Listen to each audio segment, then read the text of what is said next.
so, I just want to make the point, we are videoing the proceedings today, and they will be, the video will be available on our website shortly thereafter, and we will have copies of the papers available. Haven't quite sure whether they're going to be on the website or whether, if you want copies of the papers, if you could just let Kirsty or Therese know, or email us at info@msakl.co.nz, and we will send you copies of the papers. Now, both Wallace and Dr. Willoughby have said that there are a couple of their slides, because they involve patient details, that they will not publish, but so they will be edited, but the bulk of the information will be available to you if you want it. So it's my pleasure today to welcome Dr. Wallace Brownlee, a neurologist and clinical research fellow at Queen's Square Multiple Sclerosis Centre, which is part of the National Hospital for Neurology and Neurosurgery in London. More importantly, Wallace is a Kiwi, trained in New Zealand, and was for a short time neurologist at Auckland Hospital. He was awarded a fellowship from the Neurological Foundation, and it's my pleasure to welcome him here today. He's here through the activities of the Auckland MS Trust, we're very happy to pay for his airfares to bring him back, both for the conference this week and to present to us today. Wallace, come and address us.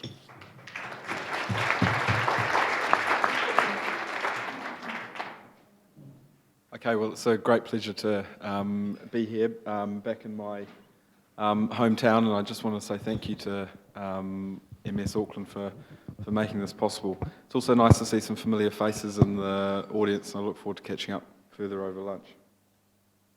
So I don't have any financial disclosures, but just to say that I'm going to be showing you quite a few MRI scans today, which is the focus of what I do in London, and all of the scans are provided with the permission of the patients who are involved for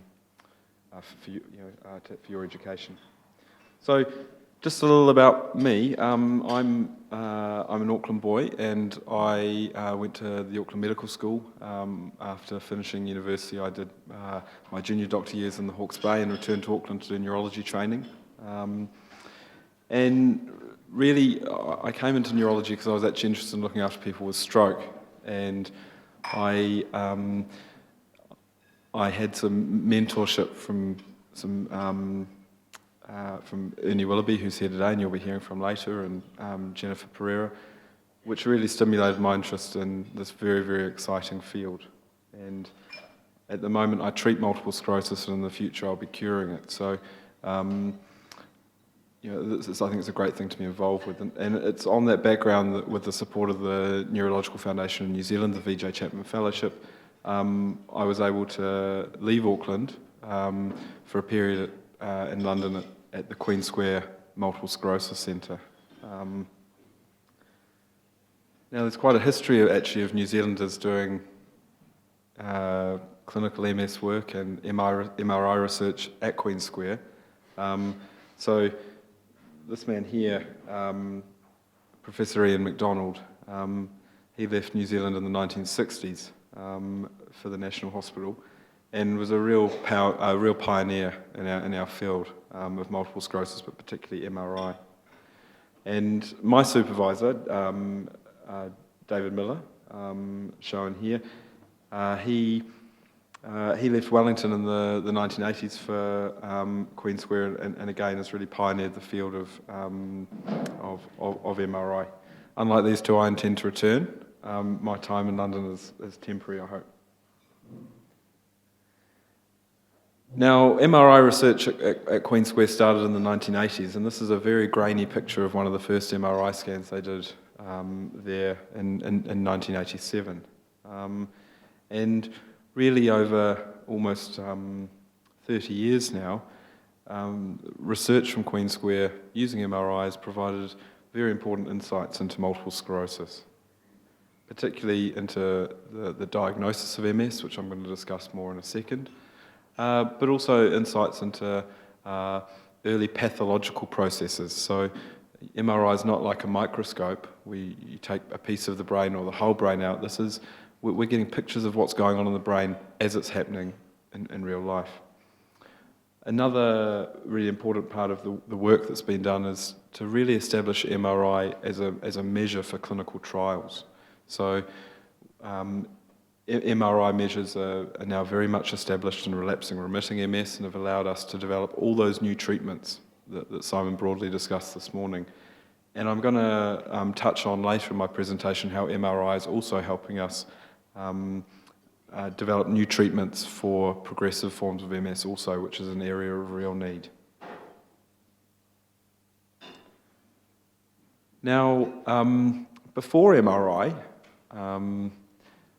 the way that MS could be diagnosed was when people had two attacks in different parts of the nervous system, what a neurologist would call dissemination in space and dissemination in time. And that was problematic because people would have an attack and then you'd have to wait and sort of see what happened, and then they may come back with a second set of symptoms, and there was a delay in making the diagnosis.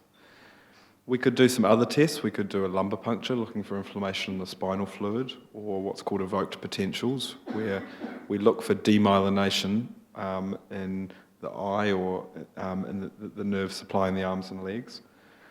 But these tests weren't always positive in every person. And really, MRI has changed that situation a lot, and we now routinely use MRI scans to diagnose MS.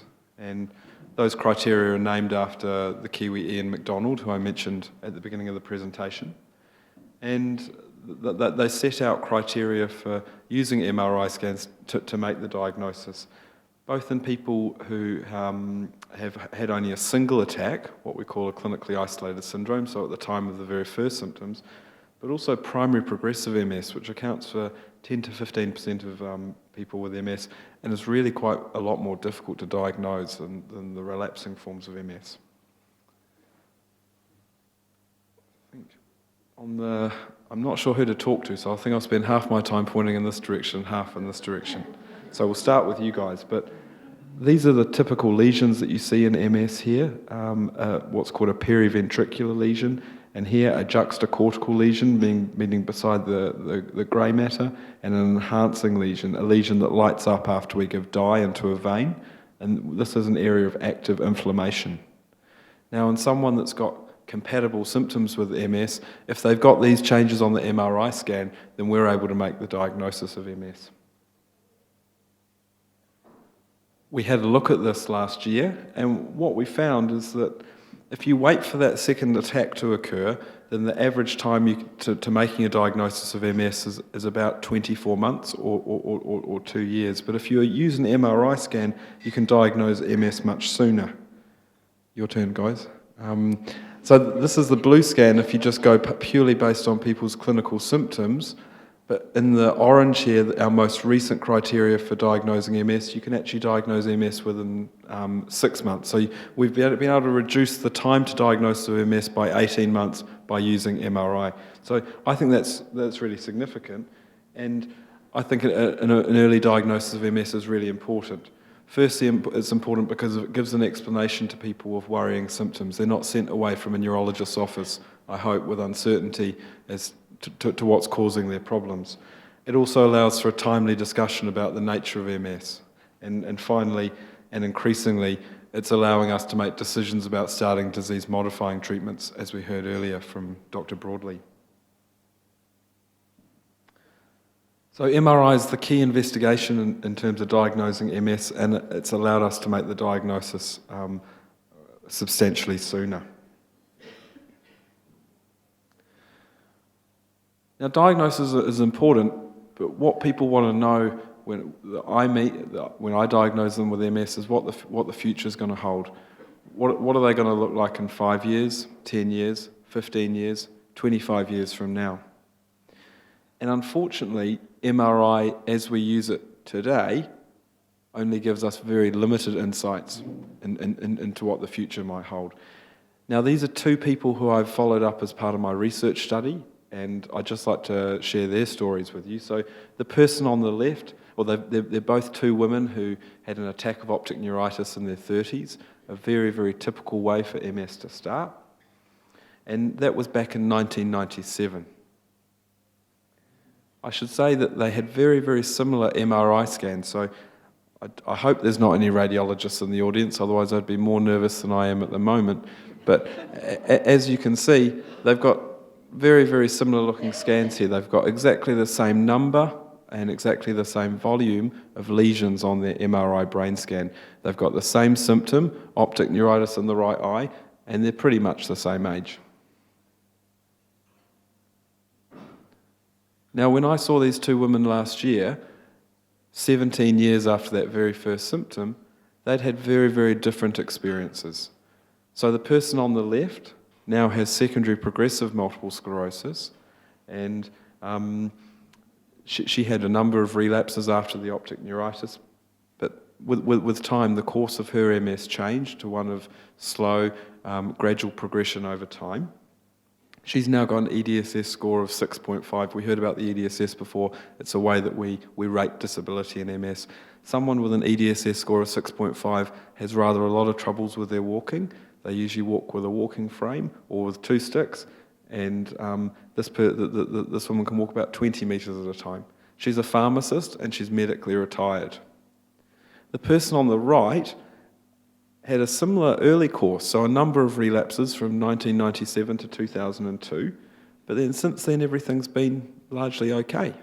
She has some residual problems with her bladder following an attack affecting the spinal cord, but it doesn't cause too much in the way of difficulties. She's a busy mother with 4 children. Neither of these patients have received disease-modifying treatments because, as we heard earlier, they weren't available in the UK when they were having troubles back in the late 1990s and early 2000s. And I think this speaks to the fact that the long-term outcomes, and this is at 17 years, it's not at 30 years, but the medium to long-term outcomes in people with MS can be very varied. And as neurologists, we've got a very poor understanding of why some people with MS will keep rather better or rather more well in the long term, and other people will develop significant disability.